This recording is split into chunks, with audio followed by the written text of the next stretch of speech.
শুক্রবার বর্ধিত ভর্তি ফি মকুবের দাবিতে পানাগড় বাজার হিন্দি হাই স্কুলে পড়ুয়াদের অভিভাবকদের বিক্ষোভের জেরে উত্তপ্ত হয়ে উঠেছিল বিদ্যালয় চত্বর। ঘটনার পর বিদ্যালয়ের প্রধান শিক্ষক অতিরিক্ত টাকা নেওয়া হবে না জানালেও ফের শনিবার বিদ্যালয়ে বিক্ষোভ দেখায় পড়ুয়া ও অভিভাবকেরা। সমস্যা সমাধানে এদিন বিদ্যালয়ে আসেন পশ্চিম বর্ধমান জেলার জেলা পরিষদের শিক্ষা কর্মাধ্যক্ষ বৈশাখী বন্দ্যোপাধ্যায়। তিনি বিদ্যালয়ের প্রধান শিক্ষকের সাথে বৈঠক করার পর জানিয়েছেন, অভিভাবকদের নিয়ে বৈঠকের সময় সিদ্ধান্ত হয়েছিল ভর্তি ফির সাথে বিদ্যালয়ের উন্নয়নের জন্য অনুদান নেওয়া হবে। অভিভাবকদের অনুমতিতেই সেই টাকা নেওয়া হয়েছিল, তবে সবাই বিরোধিতা করছে, তাই এই বিষয়ে 240 টাকার বেশি কোনো টাকা নেওয়া হবে না বলে সিদ্ধান্ত হয়েছে।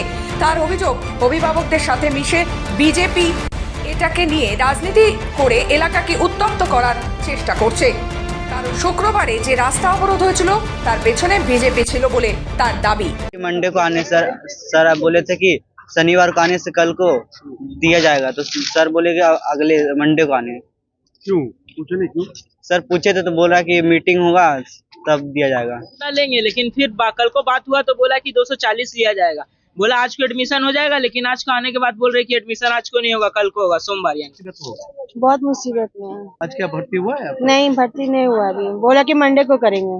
আসতে বলতে এখানে প্রবলেমটা বিশাল বড়, কারণ এই যে সেটআপটা 8-9 থেকে রয়েছে, এই স্কুলটাতে 4টে স্কুল চলছে অঙ্গনওয়াড়ি বাদ দিয়ে। বাকি 3টে স্কুল যেটা আছে, হিন্দি হাই স্কুল ছাড়াও এখানে একটা গার্লস স্কুল আছে, আপনারা জানেন যারা এলাকাবাসী।